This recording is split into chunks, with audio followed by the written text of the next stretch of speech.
Now we are going to proceed with our section B. In this section attempt any 16 question exam में तो आपको इस तरह से आएगा, मैं पहले डिस्कस कर चुका हूँ 21 to 40 क्वेश्चन में कोई भी 16 क्वेश्चन अटेम्प्ट करें और हम प्रैक्टिस करें सारी करेंगे. That R be the relation in the set of integers that given by R किसके इक्वल है AB के such that P divides A minus B. P divides A minus B.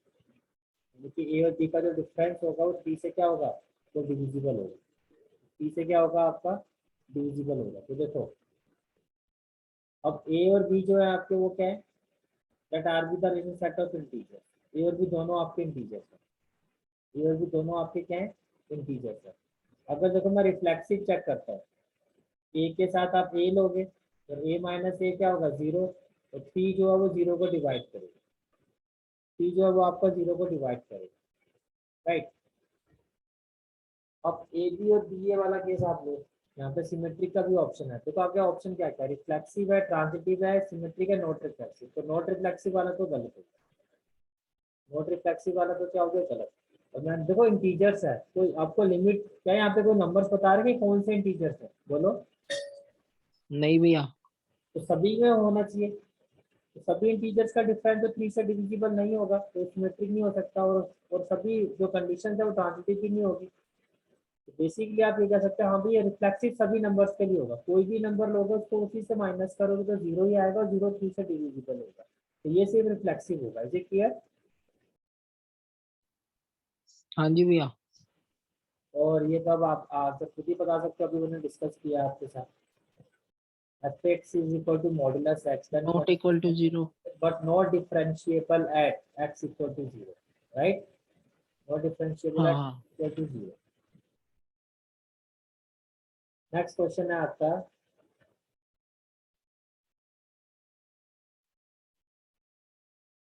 Space करा दो. ये भी नहीं समझ आया भैया.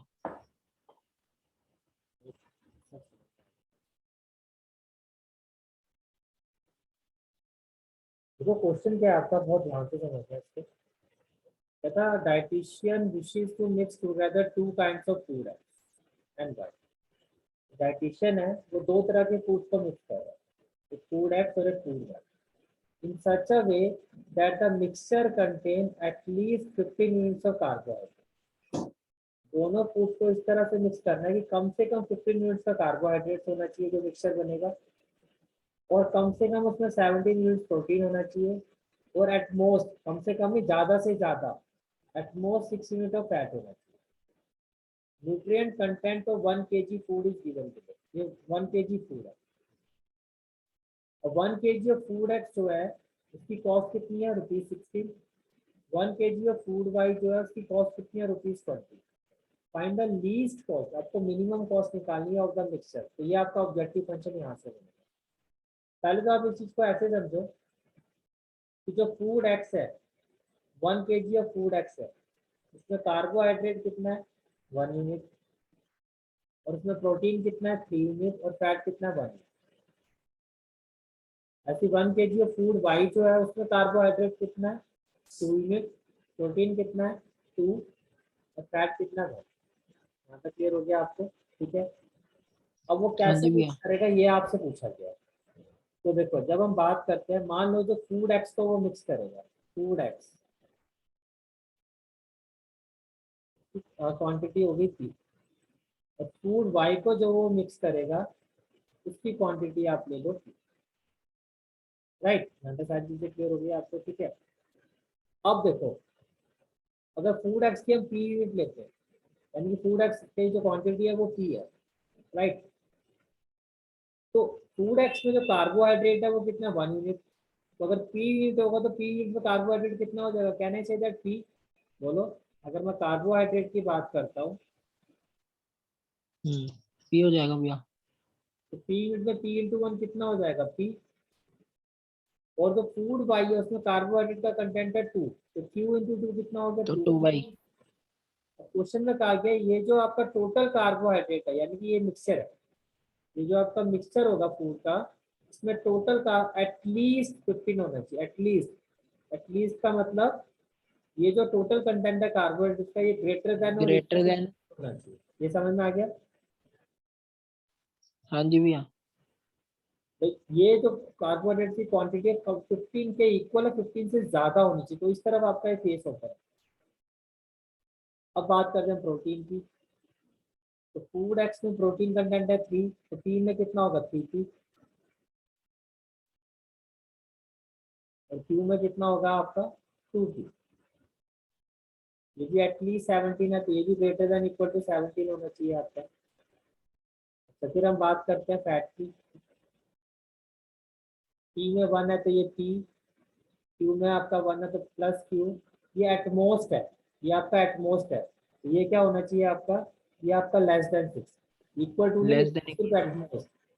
ज्यादा से ज्यादा 6 होना चाहिए, उसके इक्वल भी नहीं, तो लेस देन 6 होगा। ठीक है। और जो आपका ऑब्जेक्टिव फंक्शन है वो क्या है आपका, जो आपका ऑब्जेक्टिव फंक्शन है कि लीस्ट कॉस्ट, ऑब्जेक्टिव फंक्शन हो गया जेड। अच्छा, अगर पी आपका कंटेंट है और एक 1 kg ऑफ फूड एक्स अगर 16 रुपीज का है, तो पी केजी की कॉस्ट कितनी हो जाएगी 16p। 1 kg of food Y की कॉस्ट 20 रुपीज है, तो क्यू केजी की कॉस्ट कितनी हो जाएगी 20q। इसको आपको मिनिमाइज करना है, इसको क्या करना है मिनिमाइज। अब आपको पता क्या करना है, ये हो गया आपका p plus 2q is equal to 15। तो p और q, अगर p को आप 0 लेते हो तो q आपका कितना हो जाएगा 15/2। p को 0 लेते हो 7.5। तो ये हो जाएगा 15/2। 15/2 का मतलब हो गया 7.5। q को 0 लेते हो तो ये हो जाएगा 15। ऐसे आप इधर देखो, ये हो गया p और q। p को 0 लेते हो तो q कितना हो जाएगा 17/2। 2 8 जा 16, 8.5। q को 0 लेते हो तो p हो जाएगा 17/3। 3 5 जा 15, 3 6 जा 18, 5.6 समथिंग कुछ ऐसा है। तो यहाँ देखो आप p और q, p 0 तो q 6। अब इसमें आपका देखो ये लेस देन है, ये आपका क्या है लेस देन है। ठीक है, नहीं भाई यहाँ पे भैया भी एटमोस्ट का almost मतलब ज्यादा से यहाँ ज्यादा भी होता है आएगा ना। इक्वल टू, तो आपको यहाँ भी करना पड़ेगा, तो ये 0 पर 6 हो जाएगा और q 0 है तो p 6 हो जाएगा। ठीक है, अब मैं आपको बता देता हूँ। अच्छा ये बताओ, अब पता है ना सॉल्व कैसे करना है, तो दिक्कत तो नहीं है इसमें, अब तो सारा क्वेश्चन बन गया, कर लोगे आगे सॉल्व। हाँ जी भैया। ग्राफ बनाना है, कौन वो शेडेड रीजन करना है, शेड भी बता देता हूँ। यहाँ 0 आपका 15 से बड़ा आ रहा है, तो यहाँ पे टेस्ट आपका फॉल्स होगा। Away from the origin. हाँ, अभी फ्रॉम द, यहाँ भी ये आपका भी फॉल फॉल्स। होगा अभी फ्रॉम द ओरिजिन। और यहाँ भी जो उसमें आपका आएगा जीरो जो है टुवर्ड्स 6 ओरिजिन। से छोटा, जीरो जो है 6 से यहाँ पे जो 0 है 6 से छोटा, यहाँ टूवर्ड्स द ओरिजिन आएगा। ट्रू। ठीक है, तो जब आप इसको सॉल्व करोगे तो जो आपके कॉर्नर पॉइंट्स आएंगे वो आपको बताया था, वो आएंगे 1 7 1 5 3 4 और 5 1 और 0 6, ये कुछ ऐसे आएंगे। ठीक है, और जब आप सॉल्व करोगे तो आपकी जो लीस्ट कॉस्ट आएगी वो आएगी 100। जब वैल्यू पुट करोगे इन सबकी तो लीस्ट कॉस्ट आएगी 100 रुपीज। समझ में आ गया कैसे करना है क्वेश्चन। हाँ जी भैया। ये चीज आपको ये समझनी थी, ये समझ में आ गई, क्योंकि ऐसे क्वेश्चन तो फिर आपने बड़े किए कि इसको बनाना कैसे है क्वेश्चन। ठीक है, चलो जी नेक्स्ट क्वेश्चन पर चलते हैं। क्वेश्चन नंबर 24 सिंपल है। कॉसेक इनवर्स एक्स का डोमेन पूछा गया आपसे। ये होता है आपका minus infinity to except minus, zero होता है ना। ये होता है minus infinity to -1 union 1 to infinity, ये आपका डोमेन होता है। माइनस इंफिनिटी से लेकर -1 और 1 से इंफिनिटी तक। ठीक है, डोमेन पूछा गया, प्रिंसिपल वैल्यू नहीं, इस चीज का ध्यान रखना। क्वेश्चन नंबर 25, ये आपको एक मैट्रिक्स गिवन है, इसका माइनर और A31 के, तो थर्ड रो और फर्स्ट कॉलम छोड़ दो, थर्ड रो और फर्स्ट कॉलम छोड़ दो। तो ये जो आपका माइनर आएगा कितना आएगा 5 4 जा 20, माइनस माइनस प्लस 5 3 जा 15, 20 प्लस 15 कितना हो गया आपका 35। आंसर क्या होगा आपका 35। दोनों ही 35 आएंगे, क्योंकि को फैक्टर में भी 3 + 1 4 ही आएगा, साइन चेंज नहीं होगा, तो 35 भी आएगा, माइनर भी और को फैक्टर भी। Is clear? ये दोबारा। तो माइनर कैसे निकालते, 3 1 पूछा गया तो थर्ड रो और फर्स्ट कॉलम को छोड़ दो, फिर क्या करते हैं, 5 4 20 और माइनस माइनस क्या होता है प्लस, कितना आ गया 35। को फैक्टर भी ऐसे निकाला जाता है, तो को फैक्टर में साइन देखे जाते हैं कि कहीं वो नहीं आ रहा उसका सम। अब 3 + 1 का सम कितना आ रहा है 4, 4 इवन है, तो जो माइनर है वही वैल्यू होती है सेम, तो दोनों ही आपके 35 ही आएंगे। ओके भैया। नेक्स्ट है आपका क्वेश्चन नंबर 26।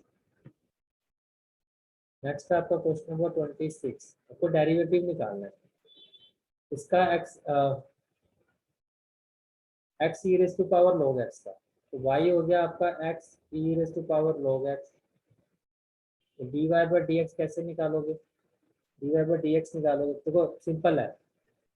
ऐसे क्वेश्चंस को किस तरह से करोगे आप, तो e raise to power log x है, ये आपका हो गया x e raise to power log x। पहले तो आप ये देखो, ये भी भैया पावर में है। log है, ये एंटी log होता है, means e raise to power log x जो होता है आपका x के इक्वल होता है। पहले ये क्लियर हुआ कि इसको मैं x raise to power x लिख सकता हूँ, बोलो। अच्छा ऐसे होता है भैया, e e log raise to x power वाला। log x एंटी log होता है, जैसे ये होता है e raise to power log x square, तो ये होता है x स्क्वायर के इक्वल। Is it clear? तो अगर तो यहाँ पर जो है आपका वो है x is equal to y is equal to ऐसे है x e raise to power log x। तो ये वाला जो पोर्शन है आपका e raise to power log x, पहले तो ये हो जाएगा x, फाइनली हो गया y is equal to x raise to power x। और फंक्शन की पावर या वेरिएबल की पावर वेरिएबल तो कैसे करोगे, taking log on both side, taking log on both side. तो ये क्या हो जाएगा आपका log y, और ये हो जाएगा x log x, राइट। फिर डिफरेंशिएट करोगे तो log y क्या हो जाएगा आपका 1/y, और y का क्या हो जाएगा dy/dx। यहाँ लगेगा प्रोडक्ट रूल। तो first function is as such as derivative of second that is 1/x plus second function is as such as derivative of first that is 1। x से x ये भी बढ़ गया, तो dy/dx क्या हो गया आपका, ये डिवाइड में है तो यहाँ पे मल्टीप्लाई हो जाएगा 1 + y की वैल्यू क्या है आपकी, y की वैल्यू थी आपकी x raise to power x। तो जो dy/dx है आपका, ये आएगा आपका x raise to power x 1 + log x। तो देखो कौन सा ऑप्शन आ रहा है, A. Option. Is it clear? हाँ जी भैया। इसका ध्यान रखना, e raise to power log ये कैंसिल हो जाता है, फिर जो रिमेनिंग फंक्शन होता है वो उसकी वैल्यू होती है। चलो जी नेक्स्ट क्वेश्चन पर चलते हैं, question number 27। None of them है भैया इसमें। क्वेश्चन है आपका सेट ए है 1 2 3, R1 है 1 1 1 3 3 1 2 2 2 1 3 3, R2 है 2 2 1 3 3 1, और R3 है 1 3 3 3। Which of the following relations are equivalent relation? आपसे पूछा गया है कि इसमें कौन सा इक्विवेलेंस रिलेशन है। तो अगर मैं R1 की बात करता हूँ तो R1 देखो 1 के साथ हो गया 1 1, 2 के साथ 2 2 भी है, और 3 के साथ 3 3 भी है, राइट। पर 1 3 तो है, पर 3 1 भी है, ये भी ठीक है। 2 1 है पर 1 2 नहीं है, तो सिमेट्रिक तो है नहीं, ठीक है। अब 1 3 है 3 1 है तो 1 1 है, ट्रांजिटिव तो यहाँ बन रहा है आपका। और यहाँ पर ये 2 1 है और 1 3 है, पर 2 3 नहीं है, तो ट्रांजिट ये आपका सॉरी ये आपका सिमेट्रिक भी नहीं है और ट्रांजिटिव भी नहीं है। यहाँ पर देखो ना, ये 2 1 है और 1 के साथ 3 है, तो 2 3 भी होना चाहिए, 2 3 यहाँ नहीं है, तो ये सिर्फ रिफ्लेक्सिव है, तो ये तो इक्विवेलेंस रिलेशन नहीं है। दूसरा रिलेशन देखो यहाँ से, ये तो कुछ भी नहीं है, ये सिर्फ 2 2 ही है, ये भी नहीं है। इक्विवेलेंस वो होगा जो रिलेशन आपका तीनों में ही होगा, जिसमें तीनों रिफ्लेक्सिव भी इंगे होंगे, रिफ्लेक्सिव, सिमेट्रिक और सिमेट्रिक और ट्रांजिटिव ट्रांजिटिव। होगा, और ये भी नहीं है, तो आपका जो आंसर होगा none of that. Is it clear? जो आपका आंसर होगा वो होगा none of that. Question number 28, आपको ए की बना ए स्क्वायर निकालना, सिंपल है, कर लोगे। सी। हाँ जी भैया, सी ऑप्शन इसको है। ए के साथ ही मल्टीप्लाई करना है आपको, और ये आएगा आपका option C. Next question is question number 29।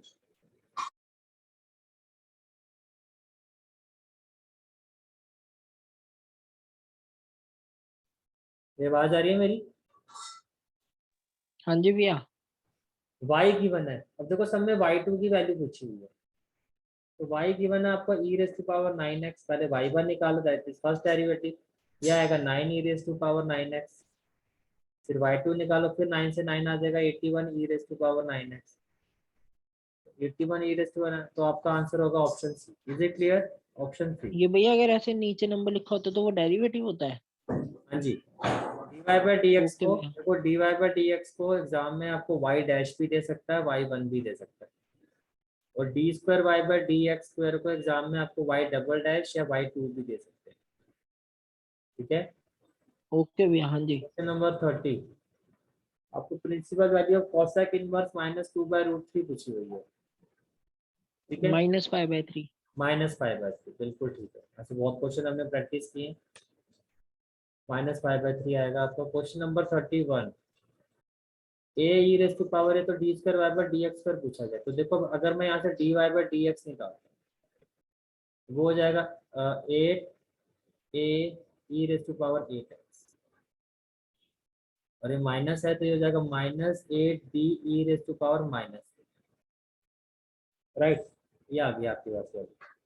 अब अगर मैं यहाँ से निकालता हूँ second order derivative, d square y by d x square, 8 के साथ आ जाएगा 8, ये हो जाएगा 64 ए ई रेस टू पावर 8x, और -8 आएगा, माइनस माइनस हो जाएगा प्लस, तो ये हो जाएगा 64 b E raise to power -8x, right. अगर मैं यहाँ से 64 कॉमन लेता हूँ तो ब्रैकेट में क्या आएगा, A E raise to power 8x plus B E raise to power -8x, और ये आपका हो गया एग्जैक्टली y। ये कितना होगा, तो d square y by d x square किसके इक्वल आ गया आपका 64y, तो option A is the right answer. Is it clear?